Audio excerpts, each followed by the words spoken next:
Today, once again, we're going to discuss the topic of why speaking Spanish is so difficult. ¿Por qué es el hablar tan difícil? Ha estudiado por muchos años, tiene un conocimiento del idioma con profundidad y abra la boca y las palabras no fluyen. Why is that? We study for years, we know the language, we can write it down, we can read it, everything's cool. We open our mouth, the words just don't flow.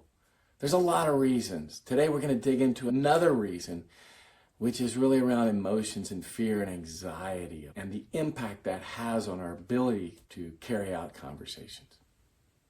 My name is Scott Bryant. I'm the founder of the Calistian Method, all about this kind of stuff. Speaking, nothing more than speaking, the challenges of doing so. Knowledge of the language, you can't speak it. Today we're going to talk about something that's very real that everyone experiences to some degree, some more so than others, but it's there. When we're having conversations with others, there's emotions involved and things get a little dicey. So we're going to talk today about what that is, why it is, and some practical strategies to overcome it. Let's get started right now. So fear and anxiety and the emotions that come with speaking really affects everybody. So everybody knows people, and you may be one of them, that's seemingly fearless, not afraid to talk in front of a large group of people, put yourself out there, can dive into anything. Other people, it's paralyzing, right? The thought of speaking in front of others in a group setting or even individually can bring a lot of anxiety. And again, this gets into the deeper issues of our being and the way we're all wired, right? Everybody's a little different. But suffice to say, it affects everybody. What do they say? That fear of public speaking is greater than the fear of death itself for many? That's a real thing. Okay, is having a conversation, is that public speaking? At one degree, right, when you're talking in front of a group of people, that's a conversation essentially. Certainly if I'm talking to others, I think of it as if I'm talking to one person to try to minimize the anxiety. That's a common technique people use in public speaking settings.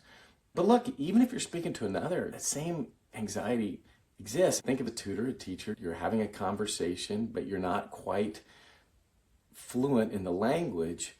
You want to do your best. You want to communicate. You want to shine in front of that other person and show them the great knowledge that brings stress and anxiety. And it impedes your ability to communicate. It absolutely impacts it. And look, it's always going to be there to some degree. But my thought on this topic is that you need to be prepared for it. There's ways to minimize it by being really good at what you're doing. If you're performing something in front of others that you know quite well, it's a lot easier. Imagine speaking English in front of someone. We don't have any issues with that because we know the language really well. But if you say, okay, now I'm going to speak in a language that I don't know in front of another, it's a lot of anxiety and what am I going to do? So that's the issue. Just want to leave you with the idea that whether or not you believe this is a big issue for you, it does impact you. And if you didn't notice, I'm sitting in front of a piano today. That's what this is. And don't worry, I'm not going to try and play this piano. I had some experience. I did take piano lessons like all good boys back in my era when I was a child. My mother played piano and I spent a couple years doing it. Not a lot of success, but look, if anybody's ever done that, they know the idea. There's a lot to be said for how you practice this instrument and how you perform this instrument. There's something called a piano recital, very common for people that are learning the instrument. They don't expect someone to perform in front of others immediately. They spend a lot of time by themselves, alone, in front of this instrument, playing it without fear and anxiety of performing. It's practicing over and over. You get really good at something, and then comes the day. As I recall, there was a recital planned every 6 weeks, a month, or on some ongoing periodic basis that would be like, okay, now the performance is going to come. We need to know something really well to perform in front of others. So we're going to practice that thing. And you have a couple of songs that you're going to perform at the recital. You go back, you study that over and over again. You play it. You don't play it in front of others. You play it by yourself, and you dial in, and you get really good at that thing. Then you're on stage. You're performing in front of others. And if you know it like the back of your hand, all goes well. It's a process. You practice, you perform. Then you start and you practice something else, and then you perform. You practice something else, and then you perform. It's what you do. Think about traditional approaches to language learning. Where's the practice? Where does that happen? I find it doesn't, and it's so lacking. How can you expect to be able to perform in front of others, even if it's one person, if you don't practice what you're going to say?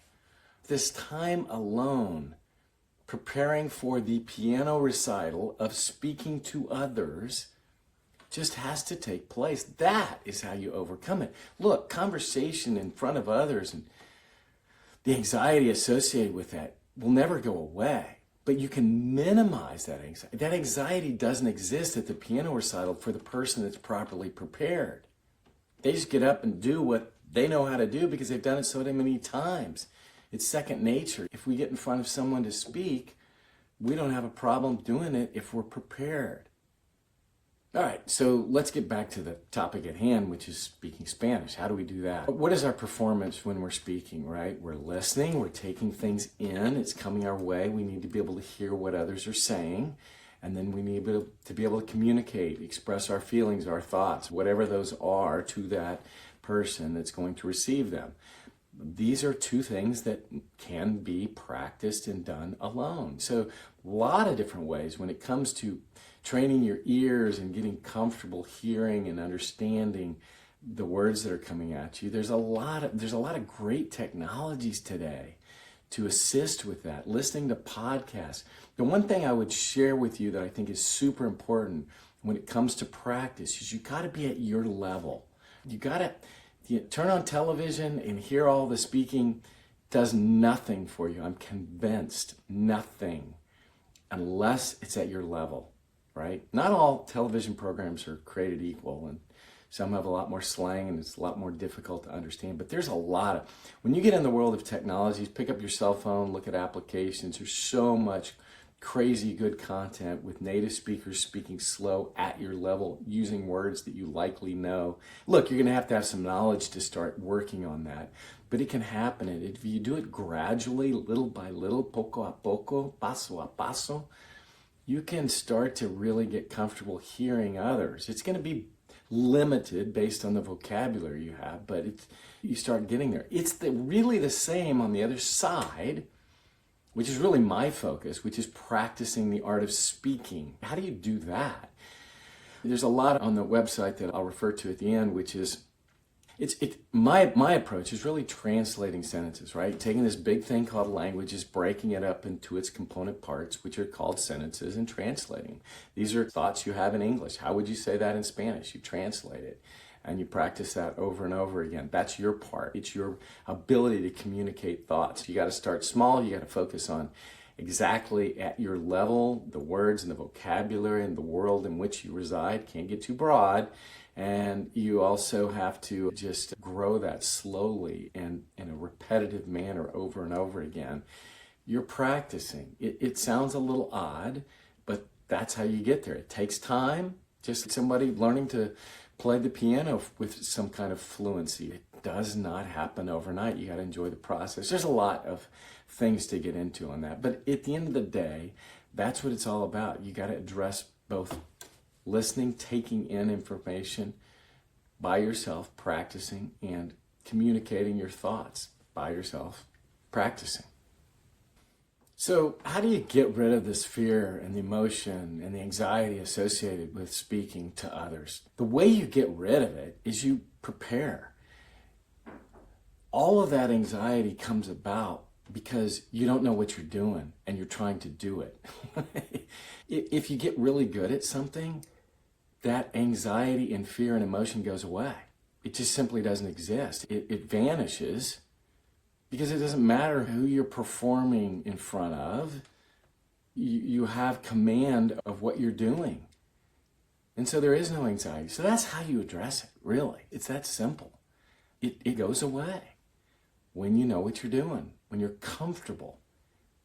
And it's enjoyable because you're getting to display to others what you're really good at. So the answer, and maybe it's not a one that a lot of people will like, is you gotta put the reps in up front to practice to get really good at that thing you're going to perform, which in this case is speech. So I'll leave you with that. Thank you for your time today. Thanks. And don't forget our website dedicated to all things speaking Spanish, calistanmethod.com.